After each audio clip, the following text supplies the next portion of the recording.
That's a contradiction. He can't have them on the earth. And then it's like you said, when you read the book of Revelation, it goes past, present, future. And guess what it doesn't do? It doesn't always go in sequence.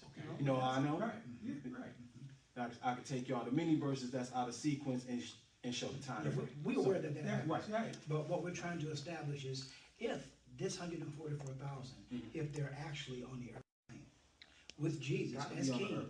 Okay, now you because then if that's the case, if they in heaven, when did they die?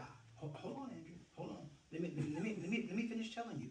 Okay. If you go to Revelation chapter 14, Okay. verses 1 through 4, go there and now this chapter is talking about the magnificence of Jehovah God's celestial throne and what's around it. Now, start reading in verse number 1. Just read verse number 1 first. It says, then I looked, and there was the Lamb standing on Mount Zion, and with him were 144,000 who had his name and his father's name written on their foreheads. Now, when Jesus was on earth, he told them that he was going to go away. And that where he was, hold on a minute, the foundation, the apostles, he said that where I am, you will be also. Okay, so he was making reference to where he was going to be in heaven, and that his brothers, because he what he said, he didn't call them anything else. He called them brothers now because they, upon their going to sleep in death, they were going to join him in heaven. But now read the second verse of 14.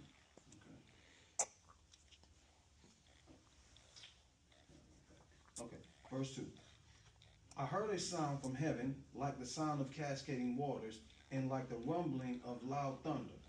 The sound I heard was like harpists playing on the harps. They sang a new song before the throne and before the four living creatures and the elders, but no one could learn the song except the 144,000 who had been redeemed from the earth. Hold it.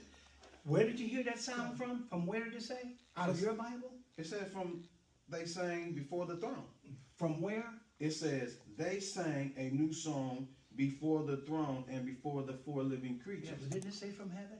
Go back and read it again. Okay, so now, hold on. Now, here's the thing.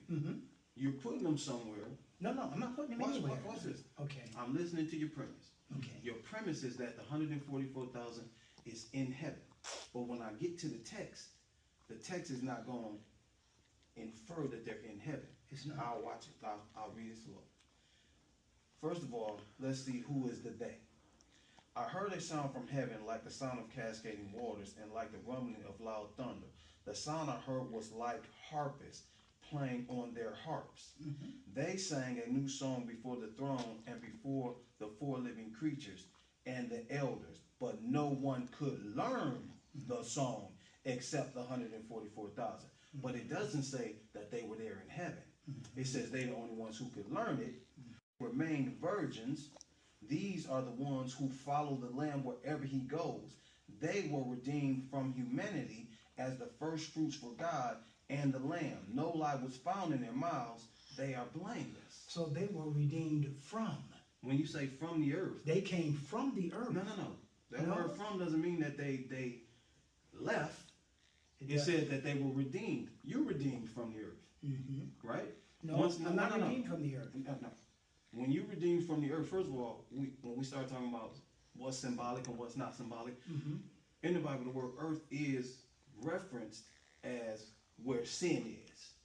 The first Adam from the earth, the second Adam from heaven. So when we read that in 1 Corinthians 15, we understand that this is from sinful earth. Redeemed from, when we look at it, it's not talking about they were taken from earth. They were redeemed from earth, not taken from.